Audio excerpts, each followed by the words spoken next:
జేసీ గారి సమక్షంలో అట్లాగే వ్యవసాయ అధికారి సమక్షంలో మా వ్యవసాయ కమిషన్ మెంబరు గడువు గంగాధర్ అన్న గారు అట్లాగే మేము మా ప్రభాకర్ అన్న గారు అందరు కలిసి గత 10 రోజులుగా ఎర్రజొన్న ధర తగ్గినటువంటి సందర్భంలో అధికారుల దృష్టికి అట్లాగే గౌరవ మంత్రి దృష్టికి తీసుకెళ్ళినప్పుడు వాళ్ళని కూర్చోబెట్టి మాట్లాడమని చెప్పిన సందర్భంలో ఇవాళ ఒక ప్రత్యేక సమావేశం ఏర్పడేయడం జరిగింది.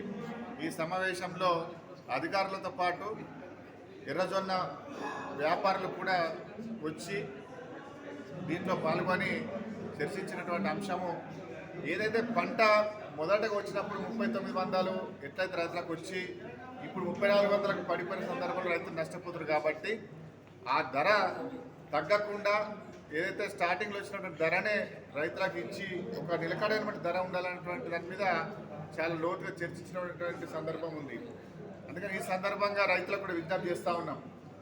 గత కొన్ని సంవత్సరాలుగా అంటే ప్రతి సంవత్సరం కూడా పంట వచ్చినప్పుడల్లా ఇదే లొల్లి ఉంటుందన్నటువంటి ఆలోచనతోటి విత్తనం వేసేటప్పుడే బైబ్యాక్ ఒప్పందం చేసుకొని పంట వేసుకోవాలన్నటువంటి ఒక అధికారులంతా కూడా సంఘటన చేసిన సందర్భంలో కొన్ని దగ్గర రైతులం మేము కూడా కొంత అగ్రిమెంట్ లేకుండా విత్తనాలు తీసుకోవడము, లేదా విత్తనాలు ఇచ్చినోడికి అమ్మకుండా విత్తనాలు ఒకళ్ళ దగ్గర తీసుకోవడం, విత్తనాలు వేరే దగ్గర అమ్మడము, అట్లా వ్యాపారస్తులు కూడా విత్తనాలే ఇచ్చి మళ్ళీ విత్తనాలు కొనుక్కోకపోవడం, ఈ రకంగా కొంత ఇది సరైనటువంటి ఒక సిస్టమ్ నడకపోవడంతో కూడా ఇబ్బందులు ఏర్పడిన సందర్భంలో సరే ఇది మళ్ళీ పంట వేసే నెక్స్ట్ ఇయర్ పంట వేసేటప్పుడు దాన్ని ఒక గడిపంతం తీసుకురావాలి. కానీ ఇప్పుడు 3900 దాన్ని 3400 వరకు పడిపోవడం వల్ల రైతులు 500 రూపాయలు క్వింటాలకు నష్టపోతున్నారు. కాబట్టి నష్టపోకుండా వ్యాపారస్తులు ఎట్టి పరిస్థితులలో ఏదైతే మొదట ధర ఉన్నదో ఆ ధర తగ్గకుండా కొనాలనేటటువంటి ఒక సీరియస్గా డిస్కషన్ జరిగి చెప్పడం జరిగింది. రైతులకు కూడా విజ్ఞప్తి చేస్తూ ఉన్నాం, ఎగబడి అమ్మకండి. మనం ఏ రకంగా అయితే ఎగబడి ఎట్లయితే తీసుకుపోతామో వ్యాపారస్తులు కూడా ఖచ్చితంగా ధర తగ్గిస్తారు. ఒకనాడు 50,000 ఎకరాలు పండినటువంటి పంట ఇవాళ పోయిన 2 సంవత్సరాల క్రితం 35,000 ఎకరాలు అయితే ఇవాళ 20,000కు 22,000 ఎకరాలకు పడిపోయింది. అంటే పంట అనేది తగ్గింది, ఇది వాడకం అనేది తగ్గలేదు. కానీ డిమాండ్ ఉంటుంది. మన ఉత్సాహాన్ని మన ఏదైతే తొందరగా అమ్ముకోవాలనేటువంటి మన ఆలోచనను వ్యాపారస్తులు దాన్ని ఆసరా చేసుకొని ధర పడేస్తున్నటువంటి సందర్భం ప్రతి సంవత్సరం ఉంది, ఇప్పుడు కూడా ఉంది. అందుకని దయచేసి రైతులకు విజ్ఞప్తి చేస్తూ ఉన్నా, మీరు తొందర పడకండి. మనం 3 నెలలు కష్టపడతా ఉన్నాం, ఇక్కడ 3 రోజులు పెట్టుకోవడానికి ఇబ్బంది పడుతున్నాం.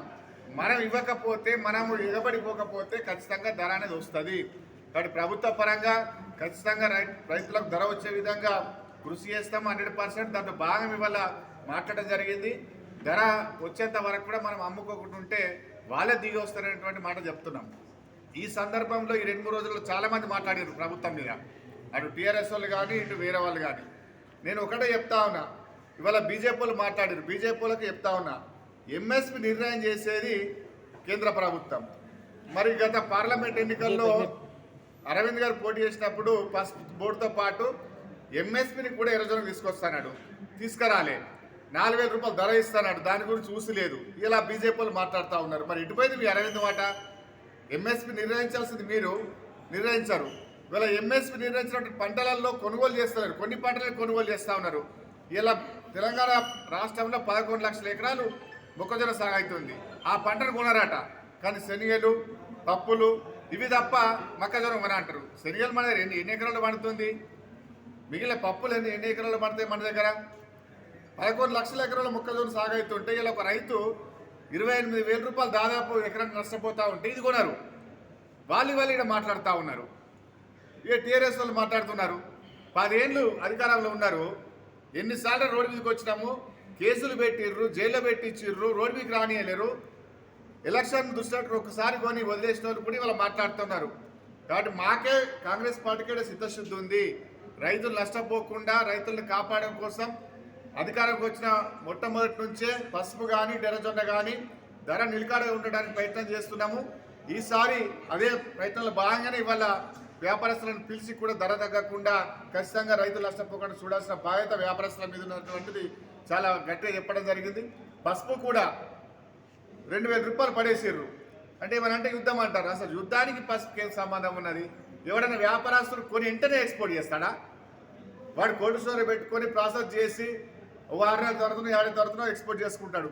ఏదో ఇప్పుడే కొని ఇప్పుడే విదేశాలకు పంపినట్లుగా మాట్లాడుతూ ఉన్నారు. ఇదంతా కూడా వ్యాపారస్తులు సిండికేట్ అయి రైతుల్ని దొరికినంత దోచుకోలేటువంటి ప్రయత్నం చేస్తున్నారు. కాబట్టి రైతులు కూడా తొందరపడకుండా ధర వచ్చే వరకు ఆగితే ఖచ్చితంగా వాడు దిగి వచ్చి, ఎందుకంటే వాడి వ్యాపారమే అది.